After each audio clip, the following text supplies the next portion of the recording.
ওয়াম্মাল কাফির ওয়া আহলুশ শিমাল, আর ইসলাম বিরোধী যারা, তাদের সামনে আসবে মালাকান আসওয়াদান আজরাকান, কৃষ্ণ বর্ণের দেহ, নীলাভ বর্ণের দুটো চোখ, গায়ের রং কালো, চোখের রং নীল। দেখতে কেমন লাগে? আলিফ লাইলার ভূতের মতো। কথা কন। গায়ের রং কালো, চোখের রং নীল। ফেরেশতা দুইটা আসবে, এসে ত্রাস সৃষ্টি করবে, এসে বলবে, বল তোর রবের নাম কি? মার রব্বুক। ইসলাম বিরোধী মুশরিক কাফের নাস্তিক এরা বলবে, আমি জানি না আমার রবকে, আমি জানি না। আমি তো আজীবন শুধু চেয়ার করেছি, মদ খেয়েছি, আমি ধর্ষণে সেঞ্চুরি করেছি দুনিয়ার বুকে, আমি টেন্ডারবাজি করেছি, চাঁদাবাজি করেছি, আমি মাস্তানি করেছি। আমার দাপটে এলাকার ইসলাম প্রিয়রা বাসায় ঘুমাতে পারে না। আমি ছিলাম টেন্ডারবাজ, আমি ছিলাম গডফাদার, সন্ত্রাসীদের লিডার, আমি ছিলাম ডন 1 2 3 সব,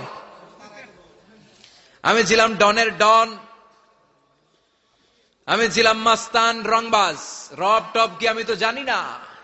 লাদ্রি লাদ্রি, আমার জিজ্ঞেস করো না।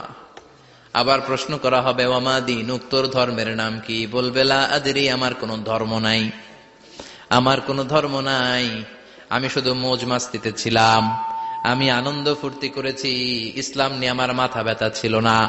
আজীবন ইসলাম রে আমি বাস দিয়েছি, চিল্লায় বলেন ঠিক কিনা? ইসলাম বিরোধীদের সাথে ছিল আমার চলাফেরা, আমার সব সাঙ্গপাঙ্গ ছিল গুন্ডা বদমাশ ইসলাম বিরোধী। রব কি, ইসলাম কি, এগুলো আমি জানি না। আমার এগুলো জিজ্ঞেস করো কেন? ধর্ম কি আমি জানি না, আমি কিচ্ছু মনে করতে পারছি না।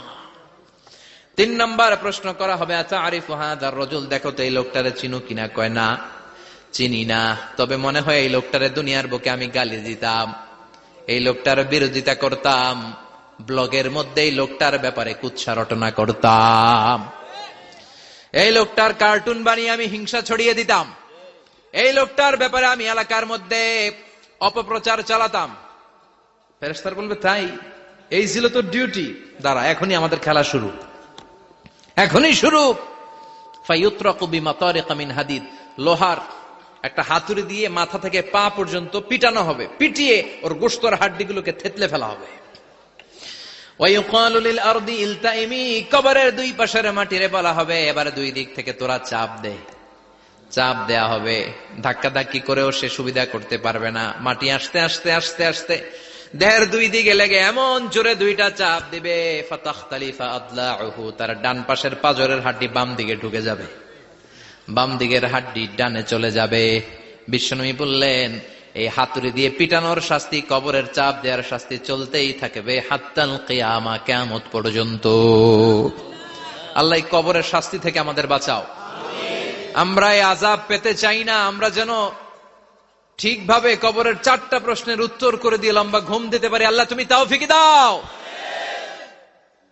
এজন্য আল্লাহ বললেন, গোলাম দুনিয়া নিয়ে পাগল হয়ে থেকো না, এই দুনিয়ার জীবন আসল জীবন নয়, আসল জীবন হলো কবরের জীবন। জোরে বলেন ঠিক কিনা? এই জন্য মাঝে মাঝে কবরে যাবেন, কবরস্থানে দাঁড়িয়ে চিন্তা করবেন, এই জায়গায় আমারও আসতে হবে।